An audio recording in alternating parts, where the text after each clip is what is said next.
Memory isn't just about storing information, it's about storing context. When you learn something, your brain encodes the environment, your mood, even background sounds, alongside the content itself. This is encoding specificity. The more overlap between learning conditions and retrieval conditions, the easier recall becomes. Classic research with divers showed this clearly. People who learned words underwater recalled them better underwater, while those who learned on land performed better on land. The context became part of the memory. For studying, this means two things. First, vary your study environments, different rooms, times, postures. This prevents memory from becoming tied to one setting, making knowledge more flexible. Second, if you'll retrieve information in a specific context, like an exam hall, study in similar conditions when possible. You can also reconstruct context mentally. Struggling to remember something? Picture where you learned it, what you were thinking, what came before and after. This mental reinstatement helps the brain navigate back to the target memory. Context isn't noise in the memory system. It's part of the architecture that makes knowledge accessible.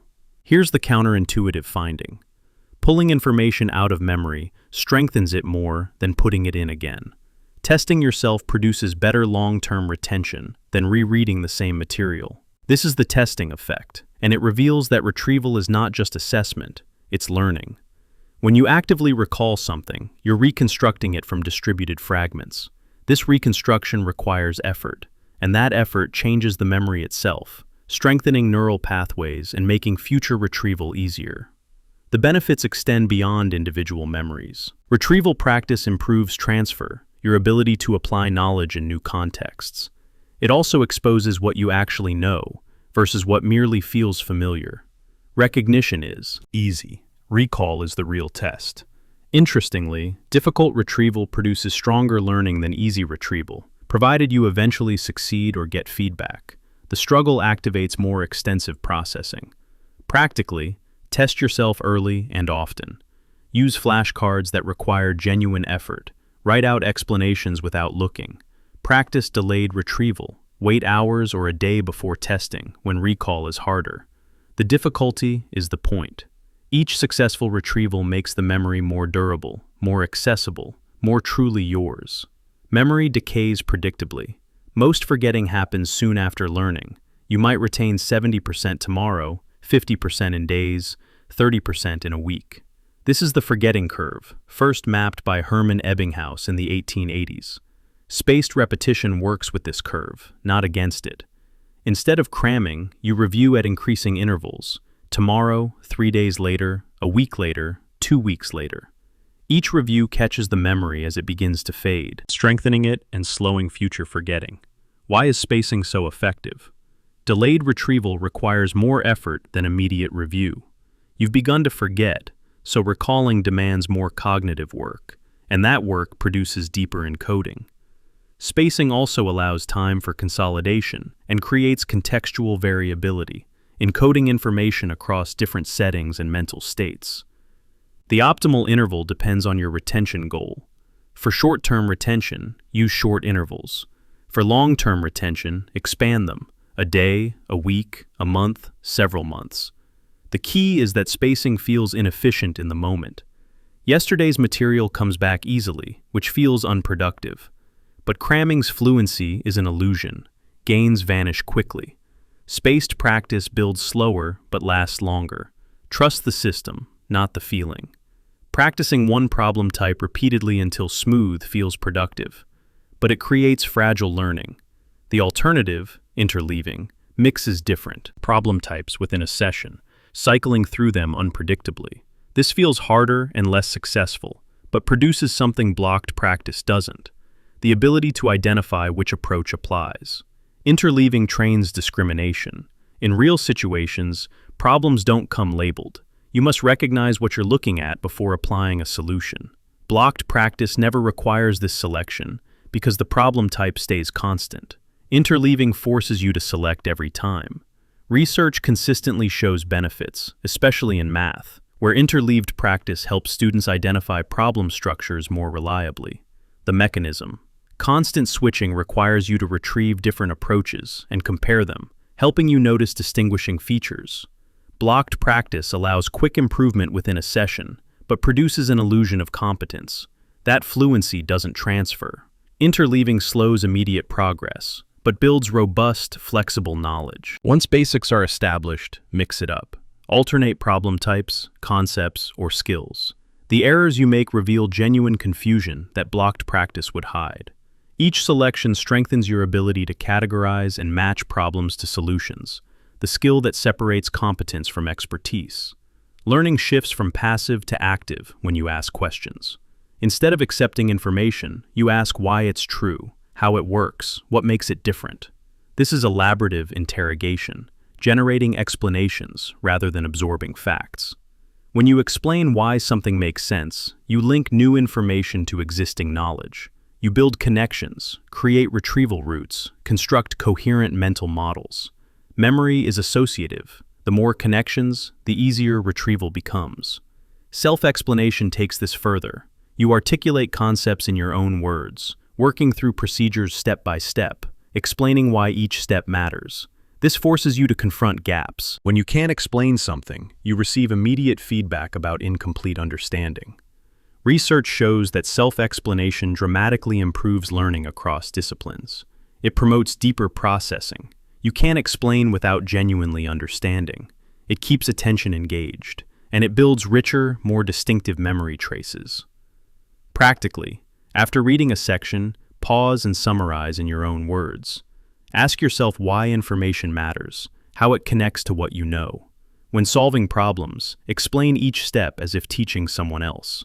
Don't just practice procedures, generate understanding. Teaching is elaboration at its fullest. Preparing to teach forces you to organize clearly, anticipate questions, and explain coherently. This is why the best way to learn is to teach persists. Teaching is deep elaboration. Your brain processes information through multiple channels. Verbal processing handles language sequentially, word by word. Visual spatial processing handles images and layouts in parallel. When both engage simultaneously, you create dual coding, encoding information twice, through two different systems. Dual coding makes memory more robust. One retrieval pathway might be blocked, but the other remains accessible. The two representations are redundant, and that redundancy is valuable. Research consistently shows that combining words and images improves learning, provided visuals clarify structure or add information rather than merely decorating. A diagram of the water cycle alongside verbal explanation creates a richer model than either alone. The verbal provides conceptual framework. The visual provides spatial relationships.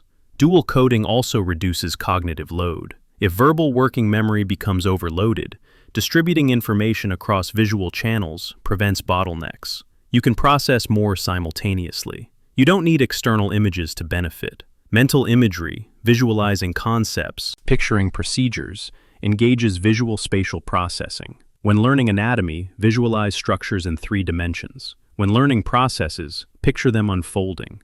Practically, create visual aids while studying. Diagrams, flowcharts, concept maps. Use color coding. Seek multimedia materials that integrate words and visuals. Draw simple sketches. The act of creating spatial representations forces structural thinking and provides visual memory cues. Don't rely on words alone. Build multiple retrieval routes through multiple coding systems. Learning is invisible, which creates a problem. You must decide what to study and when to move on, but those decisions depend on knowing what you've learned. This is metacognition, monitoring and regulating your own learning. The problem: judgments of learning are often inaccurate. You regularly overestimate what you'll remember. The main culprit is fluency, the ease with which information comes to mind. When rereading feels smooth, when material seems familiar, you interpret that ease as mastery. But fluency during study doesn't predict fluency during retrieval. Rereading creates an illusion. The second pass feels clearer, faster, easier, but that immediate accessibility doesn't mean you'll recall it later without cues. Recognition is much easier than recall. Glancing at notes and recognizing content doesn't mean you can produce it on an exam. Better strategy: delay your judgments. Instead of deciding immediately after studying, test yourself after a delay, minutes or hours later. Delayed retrieval provides accurate feedback about what's truly encoded. Use objective performance, not subjective feeling. Don't ask, "Do I feel like I know this?" Ask, "Can I actually do this?" Then test yourself. The test provides concrete evidence. Effective learning strategies, retrieval practice, spacing, interleaving, often feel less productive than weak strategies like massed rereading because they introduce difficulty. Trust delayed performance over immediate feelings. Frequent testing calibrates your metacognitive judgments over time. You learn to recognize genuine understanding versus superficial familiarity. When learners generate information themselves, even imperfectly, they remember it better than when passively receiving it. Complete a word fragment, elephant, and you'll remember elephant more reliably than if you simply read it. Try solving a problem before seeing the solution, and you'll understand the solution more deeply. This is the generation effect. Generation requires active retrieval, construction, and elaboration. You search memory, assemble responses from fragments, think about meaning. This engagement creates stronger encoding than passive reception. Remarkably, generating errors can be beneficial when feedback follows. Attempting and failing activates relevant knowledge, identifies gaps, and primes your mind to encode correct information more deeply when revealed. This is productive struggle. The effort prepares you for learning. Research shows students who attempt complex problems before instruction often outperform those who receive instruction first. The attempt focuses attention on key features. When instruction follows, it's received in a prepared mind that understands why it matters. Practically, test yourself before studying. Skim headings, try answering questions, then read. Errors will focus your attention on what you don't know. Attempt practice problems before reviewing worked examples. Struggle first, then see the solution. The example will make more sense because you've engaged with the problem. Create your own study materials rather than using pre-made ones. The generation process deepens encoding. Difficulty arising from generation is desirable difficulty. The struggle is not wasted, it's essential. Sleep isn't rest from learning, it's an essential phase of learning.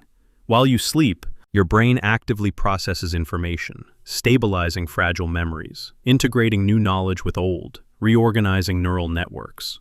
People who sleep after learning retain significantly more than those who stay awake.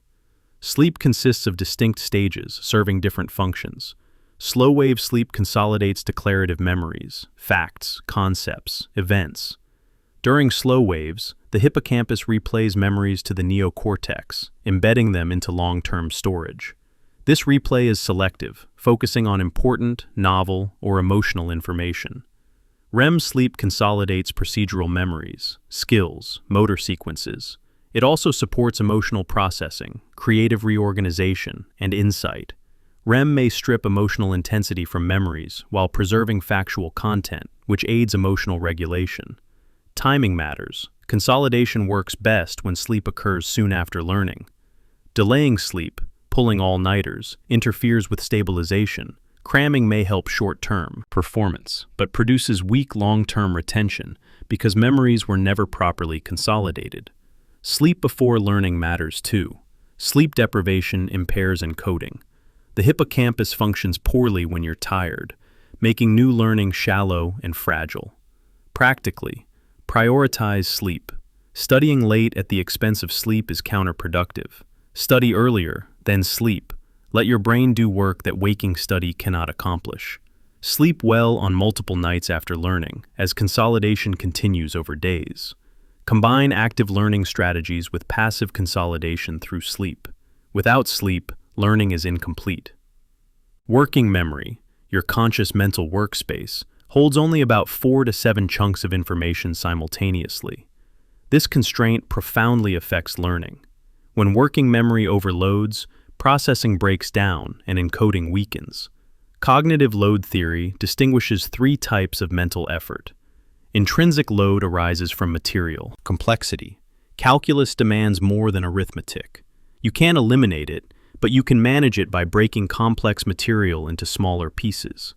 Extraneous load arises from poor presentation, separated diagrams and explanations, unclear instructions, irrelevant details. this should be minimized. Germane load is productive effort directed toward building understanding, integrating information, forming schemas, making connections. This should be maximized. Schemas, organized knowledge structures, are key. Experts chunk information into meaningful units, compressing complex material into single chunks. A string of random digits overwhelms working memory, but recognizing them as a meaningful date creates one chunk. As schemas develop, what felt overwhelming becomes coherent. To manage load, eliminate distractions during study, keeping cognitive resources focused. Use worked examples that show solutions step by step, freeing working memory to understand rationale. Alternate examples with practice problems. Sequence learning appropriately. Build foundations before complexity. Don't multitask while studying. Divided attention splits working memory, producing shallow processing. Prior knowledge reduces cognitive load. As expertise develops, schemas handle cognitive work, freeing working memory for novelty. The first steps are hardest. Learning becomes progressively easier as structure builds. Effective learning isn't just about effort, it's about managing cognitive limits, so effort is applied productively, building understanding that lasts.